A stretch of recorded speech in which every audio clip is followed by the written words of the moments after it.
사랑과 빛의 하나님 아버지, 이 새벽에 저희를 깨워주셔서 주님의 빛답게 서게 해주심에 감사드립니다.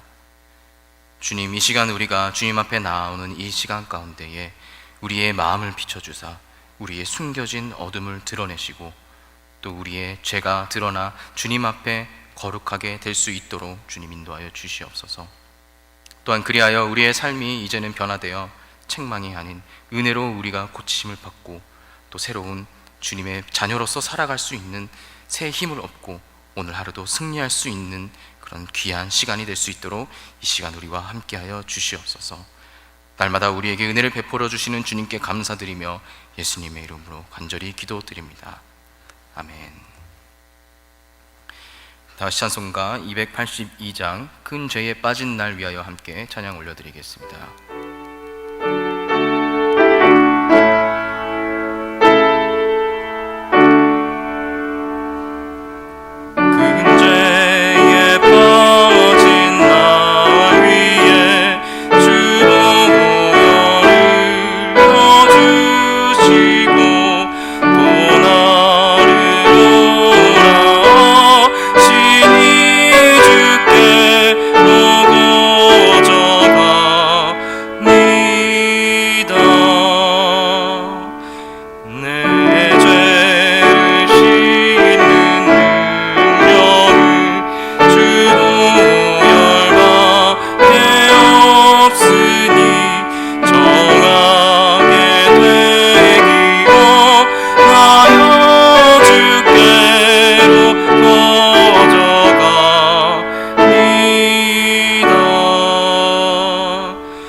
오늘 본문 말씀은 여호수아 7장 1절부터 15절까지 말씀입니다.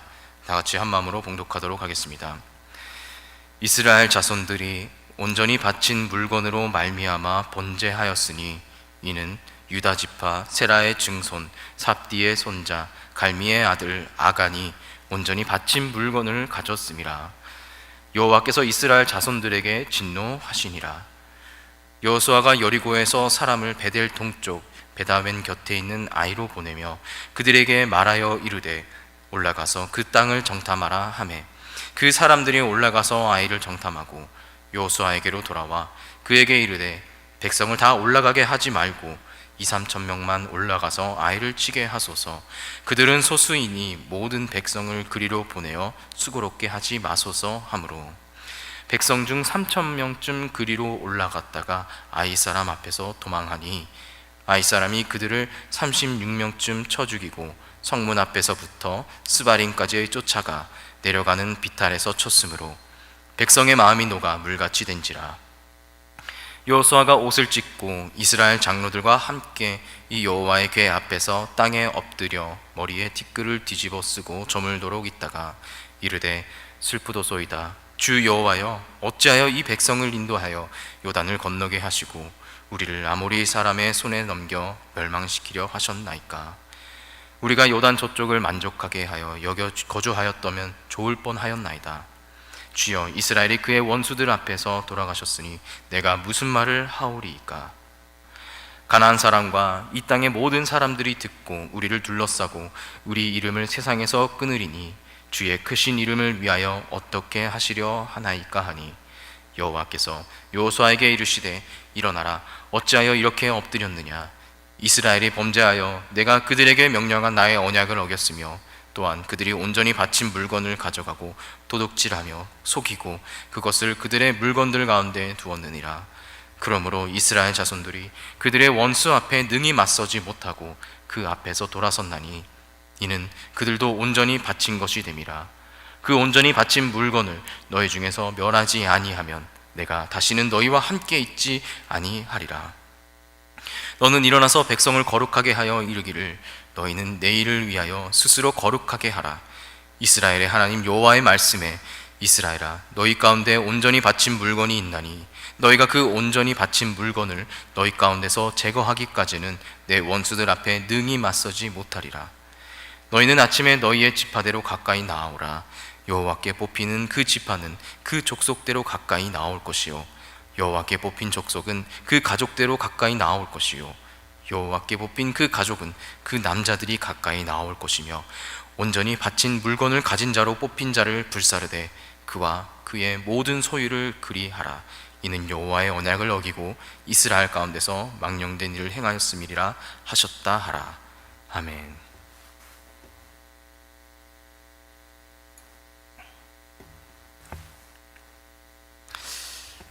오늘 본문 제목을 회복의 하나님으로 함께 말씀을 나누도록 하겠습니다. 오늘 본문 말씀은 이 한 사람의 죄로 인해서 이 이스라엘 공동체 전체가 이 위기에 빠지게 된 사건을 다루고 있습니다. 우리는 그 지난 시간 그 하나님의 놀라운 능력과 그 이스라엘 백성의 순종으로 인해 여리고성이 무너진 장면을 함께 살펴보았는데, 그러나 그 놀라운 승리의 기쁨은 그리 오래 가지 못했습니다. 오늘 본문 1절에는 아간의 죄로 인해 여호와께서 이스라엘에게 진노하셨다, 이렇게 기록을 하고 있습니다. 이 아간의 죄로 인해 생긴 그 결과를 보면은 어떤 면에서는 이해가 되지만 또 어떤 면에서는 이해하기 어려운 부분들도 있습니다. 하나님께서는 이미 그 전쟁의 전리품을 모두 나에게 바치라, 이렇게 명령을 하셨는데 아간은 그 명령을 어기고 몰래 일부를 숨겼습니다. 그러니 당연히 죗값을 치르는 것은 당연한 것처럼 보이죠. 자, 그런데 납득하기 어려운 부분은 바로 그 다음입니다. 왜 하나님은 이 아간 한 사람의 죄로 인해서 이스라엘 공동체 전체에 그 진노를 하셨는가에 대한 질문입니다. 오늘날처럼 이 개인의 선택이 강조되는 그 사회에서 이 타인의 잘못으로 인해 내가 피해를 받는다는 것은 쉽게 이해되지 않습니다. 그런데 오늘 본문에는 명확하게 이야기하고 있습니다. 여호와께서 이스라엘 자손들에게 진노하시리라. 즉, 한 사람의 범죄가 이 공동체 전체의 패배로 이어지게 되었던 것이죠. 본문 그 1절 후반부를 보면은 이 아간이 온전히 바친 물건을 가져갔음이라 라고 하면서 이 사건의 시작을 명확하게 밝히지만 그 이어지는 문장은 여호와께서 이스라엘 자손들에게 진노하시리라, 이렇게 말씀을 하십니다. 분명 이 죄는 아간이 지었는데 진노는 그 공동체 전체에 향하게 된 것입니다. 그런데 이것을 바로 언약 공동체 안에서의 그 책임의 개념으로 우리는 이해할 수 있습니다. 하나님과 이스라엘 관계는 단순한 그 개인의 신앙 관계가 아니라 하나님이 세우신 거룩한 공동체 그 전체와 맺은 언약 관계라는 것입니다. 그렇지만 하나님은 이 공의의 하나님이시기 때문에 죄 없는 자를 억울하게 심판하시는 분은 또 아닙니다. 그러나 하나님과의 그 언약 속에서 한 사람의 죄는 공동체 전체의 거룩함을 오염시킬 수도 있습니다. 그래서 이 아간의 죄는 단순한 도둑질이 아니라 하나님 백성으로서 맺은 그 언약의 질서를 깨뜨린 사건으로 이해해야 합니다. 만약 이해가 어렵다면 이 다른 관점에서 바라볼 필요가 있습니다. 이 사건을 단순히 도덕적 또는 윤리적 문제로서 보면 불합리하게 보일 수도 있지만 제사의 관점, 즉 이 거룩과 부정의 범주에서 우리가 해석을 하면 더욱더 명확하게 나타납니다. 이 본문 11절에는 이렇게 기록하고 있습니다. 이스라엘이 범죄하여 내가 그들에게 명령한 나의 언약을 어겼으며 또한 그들이 온전히 바친 물건을 가져가고 도둑질하며 속이고 그것을 그들의 물건들 가운데 두었느니라. 자, 여기서 두 가지 핵심 키워드가 나옵니다. 하나는 언약, 그리고 또 하나는 바친 물건입니다. 먼저 이 언약의 의미를 살펴보자면 언약이란 하나님과 이스라엘 사이의 관계를 규정하는 그 약속으로서 출애굽기 19장 5절부터 6절에서 그 내용이 가장 잘 드러납니다. 이 보시면 세계가 다 내게 속하였나니 너희가 내 말을 잘 듣고 내 언약을 지키면 너희는 모든 민족 중에서 내 소유가 되겠고 너희가 내게 대하여 제사장 나라가 되며 거룩한 백성이 되리라. 너는 이 말을 이스라엘 자손에게 전할지니라. 이 말씀은 이 이스라엘이 이제 시내산에 도착한 이후 그 하나님께서 모세를 통해 주신 그 언약의 핵심입니다. 그러니까 하나님께서는 먼저 이스라엘을 은혜로 그 이집트에서 이스라엘 백성들을 구원하시고 그러나 구원을 하셨지만 그 구원받은 백성으로서 살아가기 위해서 이 백성들에게 거룩한 삶을 요구하셨습니다. 한마디로 구원 자체는 조건 없이 주었지만 구원받은 자로서의 그 삶 자체는 거룩한 책임이 따른다는 것이었습니다.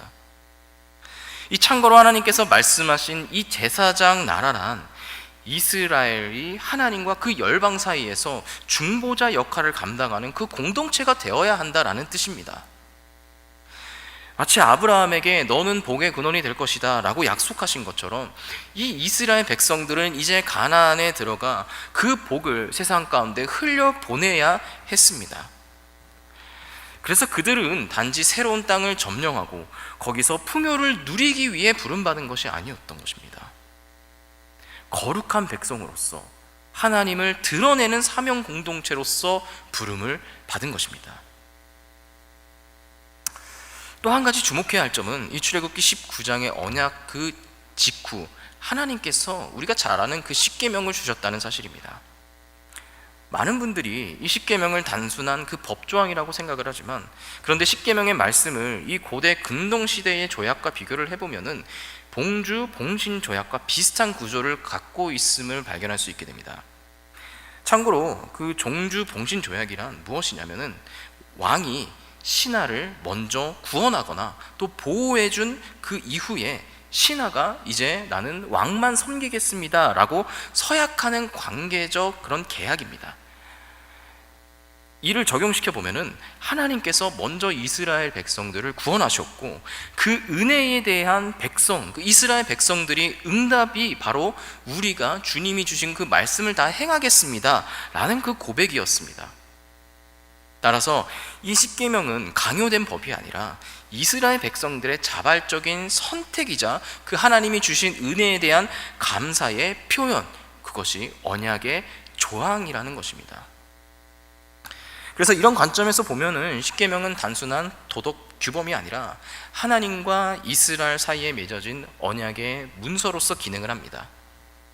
그 핵심은 하나님만을 섬기고 그 이웃과의 관계 속에서도 정직과 사랑을 실천함으로써 하나님을 닮은 공동체를 만들어 나아가겠습니다. 그 공동체를 흘러보내게 하겠습니다 라고 고백하는 그러한 삶을 말하는 겁니다.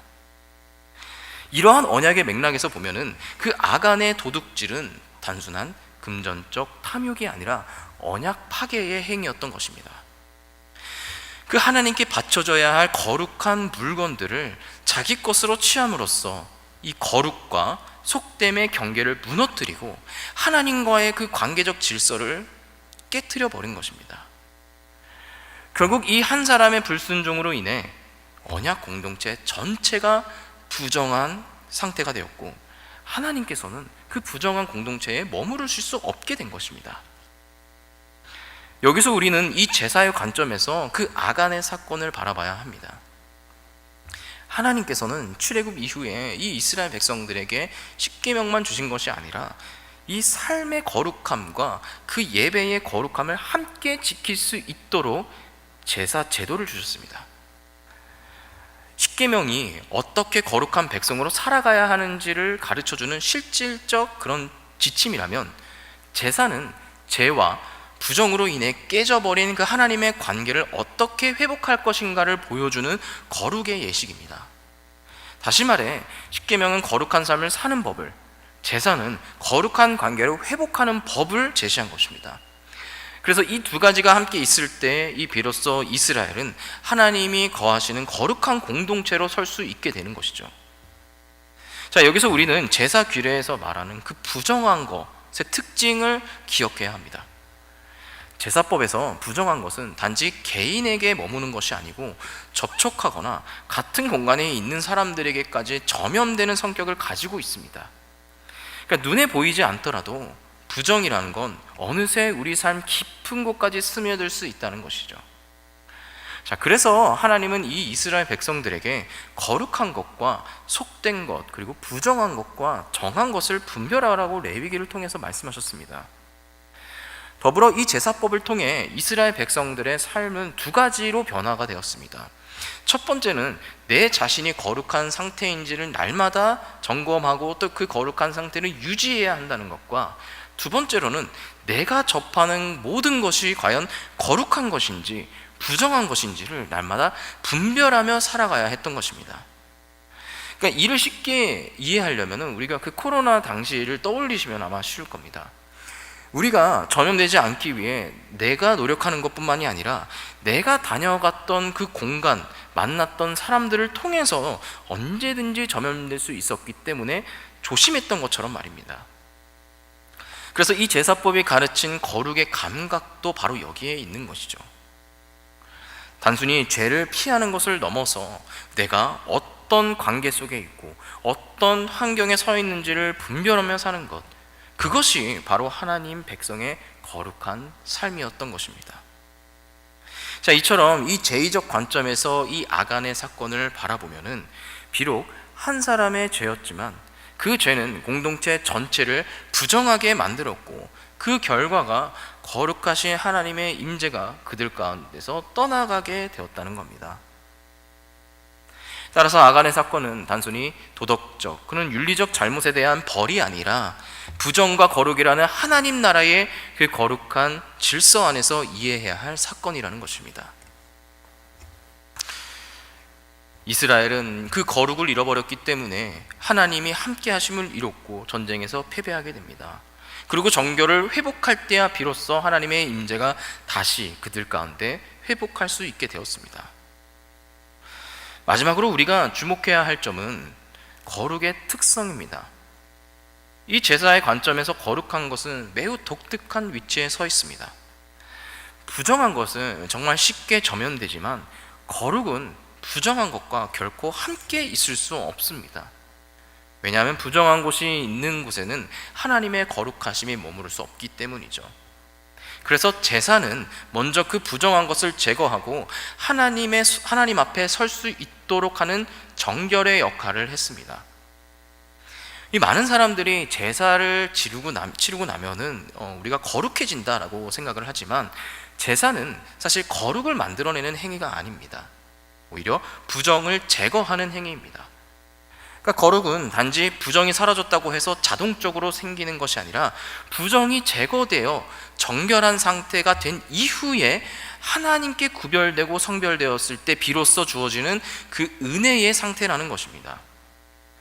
다시 말해, 제사는 부정을 없애는 길이고 거룩은 하나님께 속함을 얻는 상태입니다. 그리고 또 하나, 거룩한 것이 부정한 것과 접촉했을 때는 부정한 것이 사라지게 되는 것이 이 거룩의 특성이기도 합니다. 오는 본문 1절을 다시 보면은 이 아간이 훔친 물건을 온전히 바친 물건이라고 정의하고 있습니다. 이것은 단순한 전리품이 아니라 하나님께 속한 거룩한 물건, 즉 성물이라는 것이죠. 자, 그렇다면 이 아간이 거룩한 것을 훔쳤다라는 건 무엇을 의미할까요? 그것은 부정한 것이 거룩한 영역을 침범한 사건입니다. 제사법의 원리에 따르면 거룩은 부정과 함께 할 수 없습니다. 부정이 거룩한 것을 닿았을 때는 그 죄는 감춰질 수 없고 반드시 드러나게 되어 있습니다. 이것이 바로 제사법을 통해 드러나는 거룩과 부정의 원리입니다. 자, 이를 조금 더 쉽게 설명하자면 마치 빛이 비출 때 그 어둠이 사라지는 것과 같습니다. 하나님의 거룩한 빛이 임하면은 숨겨진 죄가 드러나게 되고 부정은 그 빛 앞에서 더 이상 머무를 수 없습니다. 이 아간의 죄도 그렇게 하나님의 거룩하심 앞에서 드러났고 그 결과 공동체 전체가 정결하게 된 것입니다. 그래서 거룩은 단지 죄를 덮는 것이 아니라 죄를 드러내고 제거함으로써 하나님의 임재가 회복되게 하는 능력을 말합니다. 최근 제가 정말 자주 듣는 이 찬양이 하나 있는데 이 하나님의 빛이라는 이 CCM입니다.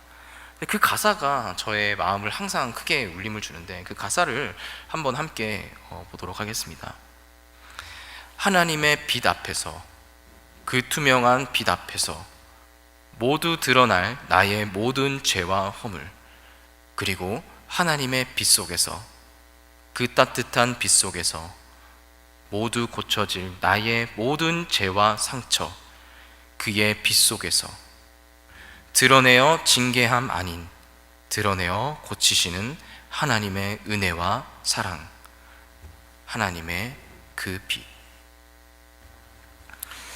이 가사처럼 그 하나님의 빛이란 죄를 드러내되 우리를 부끄럽게 하려는 것이 아니라 오히려 드러내시고 우리를 고치시는 은혜의 빛이라는 겁니다. 흔히 우리는 하나님이 우리의 죄를 드러내실 때 그것을 부끄럽게 하거나 또는 징계하려고 한다라고 생각을 합니다. 오늘 본문 아간의 사건도 그러한 시선에서 우리가 바라볼 때가 있습니다. 그러나 하나님께서 죄를 드러내시는 그 목적은 징계가 아니라 회복입니다. 하나님은 빛으로 어둠을 밝히시고 우리의 죄를 드러내시고 그리고 그 드러내심을 통해 우리를 치유케 하십니다. 이 여호수아 7장을 보면 하나님은 그 아간의 죄를 나중에 발견하신 것이 아니라 1절에서 이미 그 죄가 무엇인지를 밝히시고 이야기가 시작이 됩니다.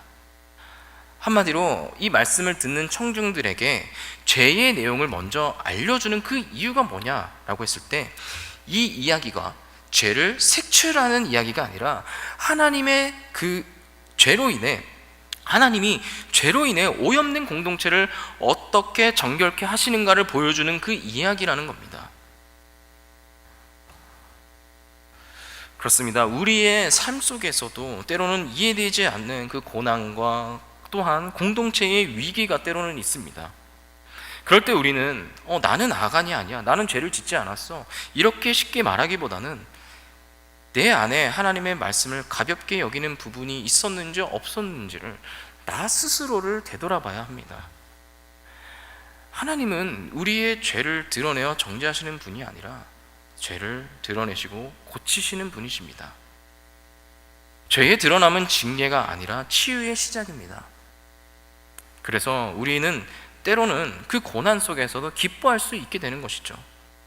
하나님이 우리를 포기하지 않으시고 그 빛으로 비추사 어둠을 물리치시고 우리를 새롭게 하시기 때문입니다. 오늘 하루 우리에게 주시는 그 말씀을 통해 나의 삶을 가로막고 있는 죄가 무엇인지, 또한 내가 속한 공동체에 어떤 영향을 주고 있는지를 깊이 돌아보기를 바랍니다. 그리고 하나님께 이렇게 고백하기를 바랍니다.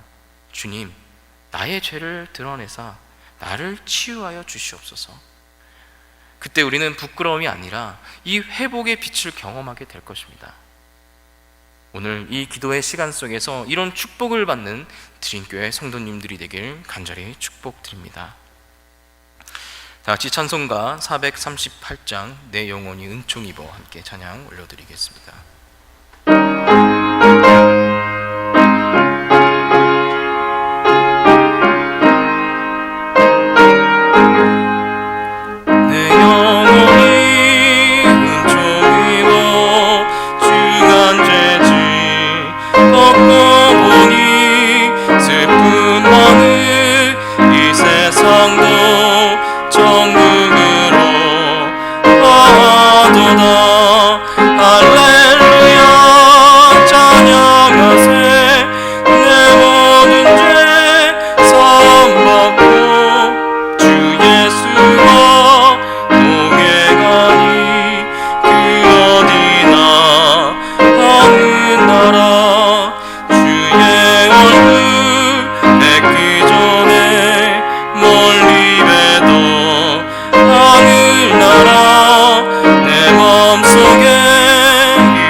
예수와 동행하니 그 어디나 하늘나라.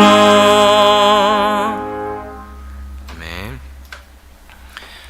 하늘에 계신 우리 아버지여, 이름이 거룩히 여김을 받으시오며 나라가 임하시오며 뜻이 하늘에서 이루어진 것 같이 땅에서도 이루어지이다.